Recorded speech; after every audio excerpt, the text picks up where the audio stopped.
This video is titled "Pulling the Needle Out of Government's Arm." It is taken word for word from an editorial by WorldNet Daily columnist and legendary talk show host Barry Farber, who has the distinction of being listed as one of the top 10 talk show hosts of all time by Talkers magazine. Barry was the first high-profile, issues-oriented talk show host in America. He pretty much created the modern-day talk show. Sean Hannity and many other talk shows give Barry Farber, their mentor, the credit for their being talk show hosts today. Listen carefully to what Barry Farber has to say and see if it doesn't sound as if he might be reading your very brain waves regarding the perilous state of our beloved nation. See if he doesn't speak to your soul about who we need in leadership in order to hold the line and not allow lying, selfish, opportunist politicians with lame excuses for horrible policies to pick our pockets and flush our future and our dreams down the drain. And now the word-for-word wisdom and warning from Barry Farber. This feels slightly treasonous to my beloved North Carolina.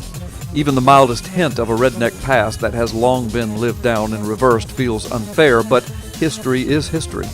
We played chess, along with checkers and Chinese checkers. Or at least we thought we played chess. Chess glory comes in outthinking your opponent 3, 4, or more moves ahead. But that was frowned upon in North Carolina. Stooping to study the board and consider a variety of scenarios was considered impolite, bad sportsmanship. Some even alleged it was against the rules. We knew the moves. Those little buck private pawns could only move forward. The horse's head could jump 2 squares forward or backward and 1 sideways. The bishop could zoom slancendicular. Keep it moving, man. Bang, bang, bang. Stopping and thinking was for north of Richmond and Russia. In the monumental chess game now between Democrats and Republicans over the debt ceiling, North Carolina rules are not helpful. He who successfully guesses the other's moves deeper and deeper ahead of time wins more political gold than all Olympic weightlifters together can carry. The loser could, as James Carville once unsuccessfully predicted about the Republicans, face 40 years in the desert. Look at the board. An arm of the Tea Party warned the GOP that any member who voted for raising the debt limit to any extent and for any reason would be slapped with the primary challenge. That's something legislators want to avoid, even if their challengers, and everybody else knows they're going to win.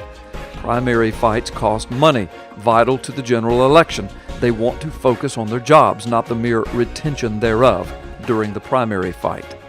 The Republicans in Congress have the budgetary nuclear option at their disposal.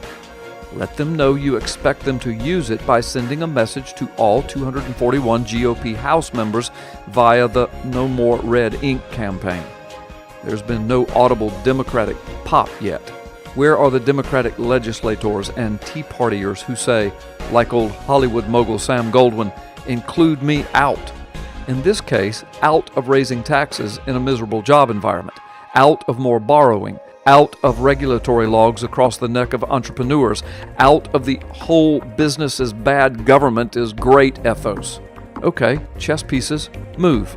The Republicans refuse to vote, upping the debt limit. They quote big-name economists who agree this does not mean automatic default. Obama's move. He says, hold the Social Security checks. He goes on TV and says, nothing could make me happier than sending out these checks as usual, but alas, the Republicans, fulfilling an age-old aspiration, have made that impossible. GOP's turn.